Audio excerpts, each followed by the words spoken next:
come here tonight and plead with you. Believe in yourself and believe that you're somebody. And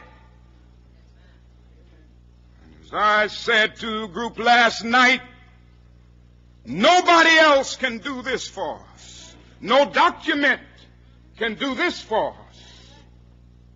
No Lincolnian Emancipation Proclamation can do this for us. No Kennysonian or Johnsonian Civil Rights Bill can do this for us.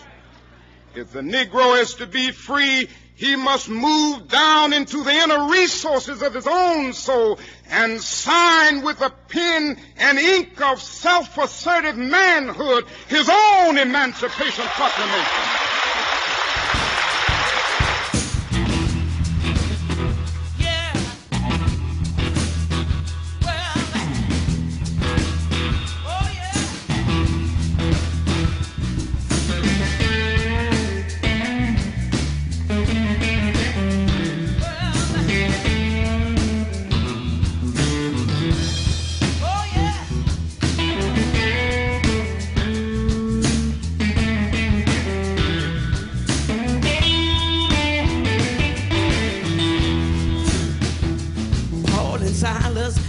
In jail, had no money to go their bail.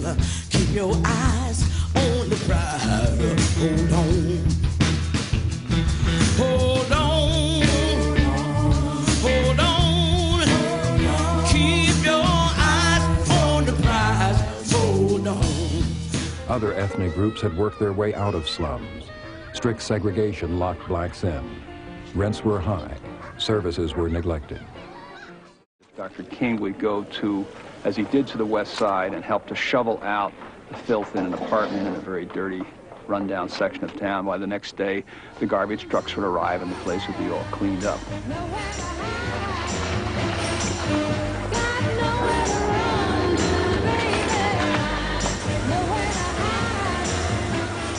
A day later, the movement's plans were interrupted.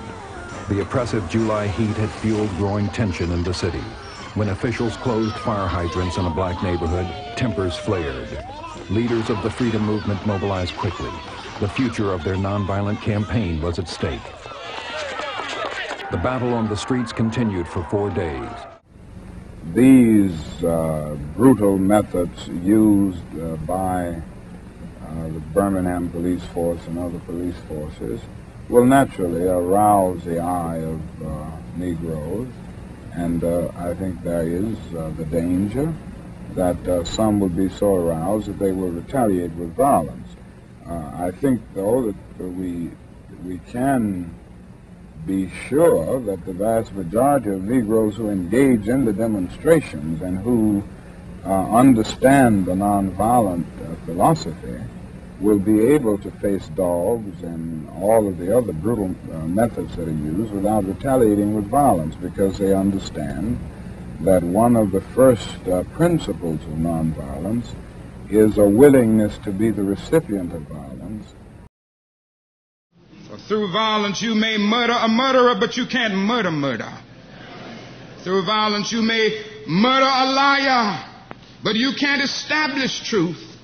Through violence you may murder a hater, but you can't murder hate through violence.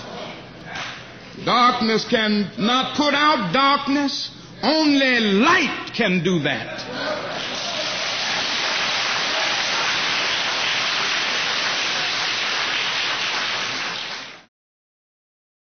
When our days become dreary with low hovering clouds of despair, when our nights become darker than 1,000 midnights, let us remember that there is a creative force in this universe working to pull down the gigantic mountains of evil, a power that is able to make a way out of no way and transform dark yesterdays into bright tomorrows.